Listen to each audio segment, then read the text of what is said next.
I wanted to have a bit of fun this video, so I thought it would be really cool to review the historical accuracy in video games. This video is kindly sponsored by Surfshark, but I'll explain more about them later. I know that a lot of video games that take place in historical eras aren't really trying to be historically accurate, and to be honest, I'm not really that personally fussed about historical accuracy anyways. For context, I'm not a historian, but I am a daily wearer of historical fashion, so like this type of stuff is what I wear normally. But I like to have fun with my clothing and mix eras and play around a lot with it and experiment. But it is fun sometimes to take different things in media and just try and see how close they got to what was actually going on during the era that it takes place in. These days, I don't play a lot of video games, but I did when I was younger, and I can really appreciate them as an art form.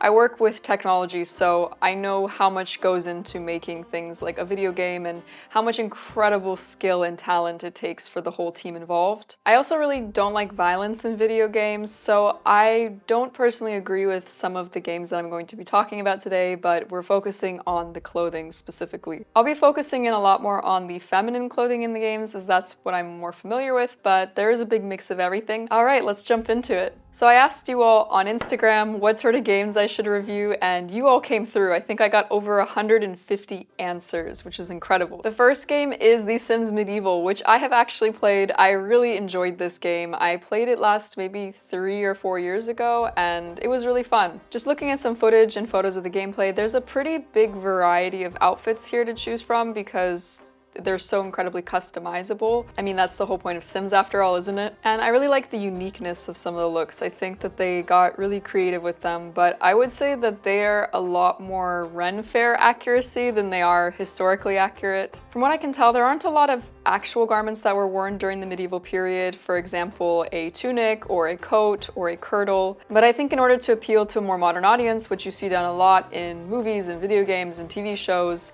they sort of modernized a lot of these medieval-inspired looks to just, I think, make them a little bit more accessible or palatable for the modern audience. For this one, I give it a 2 out of 5 kirtles on historical accuracy and a 5 out of 5 kirtles on cuteness.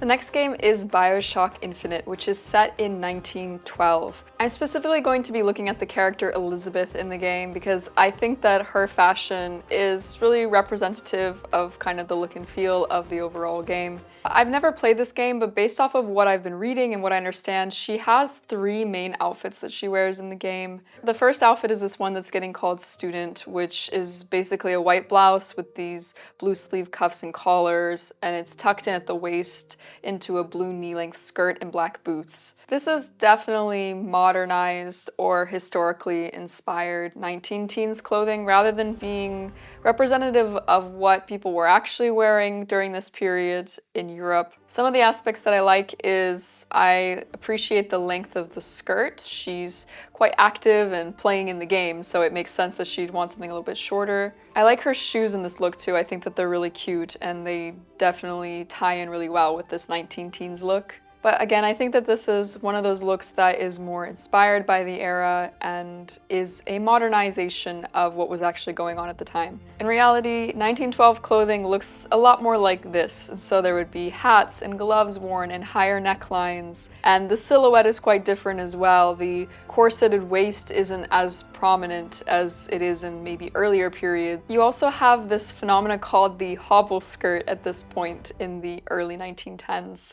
And so the skirt silhouette drastically changes, and this is not really something that you see in Elizabeth's look. I would give this look a 2 out of 5 kirtles for accuracy and a 4 out of 5 kirtles for cuteness. Although I'm not a huge gamer these days, though it is tempting to get back into playing games after seeing how many cool historically inspired ones there are, I actually work around computers all day as I'm a video colorist as well as doing all of the production and post-production for these videos on this channel. I take my cybersecurity really seriously, which is why I enlist the help of the sponsor of today's video, Surfshark VPN, to keep my browsing more secure. Surfshark VPN, or Virtual Private Network, keeps your online identity safe by encrypting all of the information sent between your device and the internet. This keeps your personal data protected from big companies or cyber criminals. Also, a VPN swaps the real location of your device with a new one, thereby changing your IP address. This way you can travel to virtually any country around the globe, which can help you unlock certain content, TV shows, films that are only available in certain countries. For all you gamers out there, changing your IP address can also offer the opportunity to gain early access to games. This is achieved by setting your location to a time zone where the game is released earlier than it is in your own,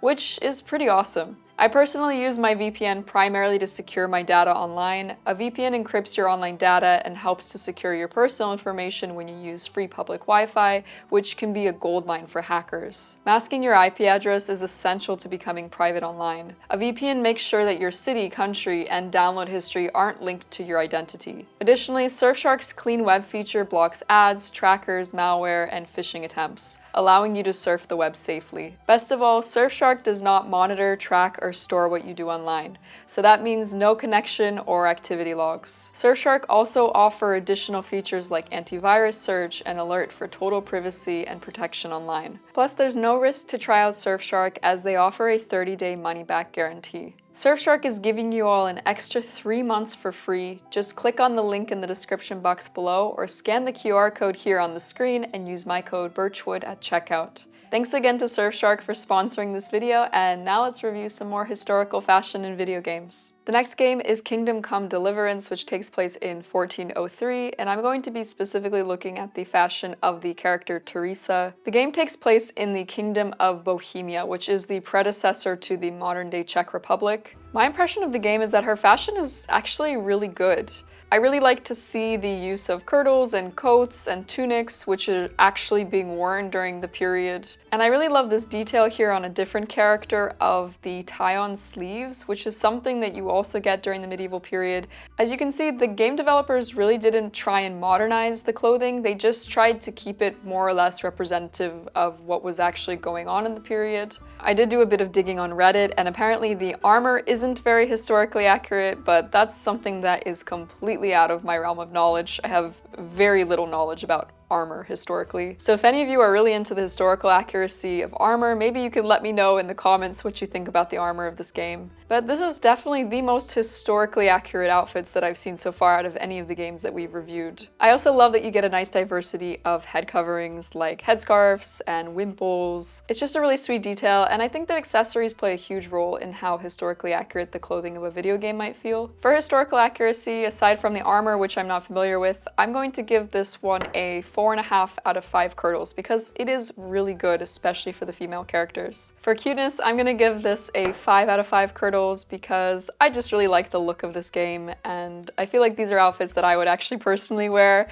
as a daily wearer of historical fashion, so I think that that's great. The next game is Assassin's Creed Syndicate, which takes place in 1868. I'm going to be mostly looking at the clothing of two characters, Evie and Jacob. For Evie, I think that her look is very steampunk. It's definitely not representative of the kind of fashion that was actually worn during the mid-Victorian period. There aren't even really remnants of it, I would say. This feels a lot more almost futuristic to me, kind of like a steampunk with tiny touches of historical fashion in it, rather than being actually very historical feeling. For Jacob, it's much the same as with Evie. It has a very steampunk feeling to it. It is a little bit more representative, I think, of mid-Victorian menswear, but it's not very neat and tidy, which is kind of what you would expect from this period, even from someone who's an assassin. You know, assassins would probably want to be very discreet and blend in, so they would be wearing what everybody else is wearing, and I feel like Jacob just sticks out like a sore thumb. It's pretty obvious to me that he doesn't fit in with the background characters, which surprisingly actually have fairly historically accurate outfits. I feel like this is often the case with so many things in media, especially like film and TV, and I guess even video games. Often the extras or the background characters will have much more historically accurate clothing than the main characters. But this is all for fun anyways. I'm probably digging far too deep into this. I think that the world setting is also really good, and it feels very mid-Victorian London. So I think that they've done that very well, so that helps to kind of create the ambience of the game, even if the main characters don't really have the historically accurate fashion to do so. For historical accuracy, I'm going to give the game 1 out of 5 kirtles. It's not very historically accurate, at least for Evie and Jacob. And for cuteness, I'm going to give it a 3 out of 5 kirtles. This personally just isn't really some type of game aesthetic that I would naturally be inclined towards. So these are incredibly subjective ratings, but that's what happens.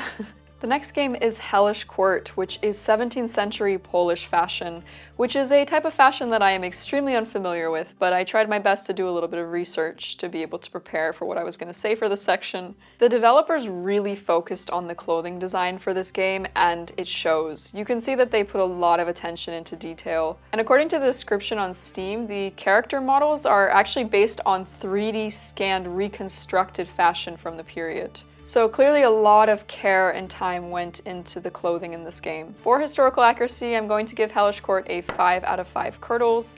And for cuteness, I'm also going to give it a 5 out of 5 curdles because I actually really like these outfits. I think that they're extremely well done. I hope you enjoyed this fun little adventure exploring whether or not the fashion in video games is historically accurate. Again, please take all of this with a pinch of salt because this is just meant to be for fun and not meant to be taken seriously at all. A big thanks to Surfshark for sponsoring this video. Don't forget to click the link in the description box to get an amazing discount. Thank you so much for watching, and I'll see you all in 2 weeks for another video.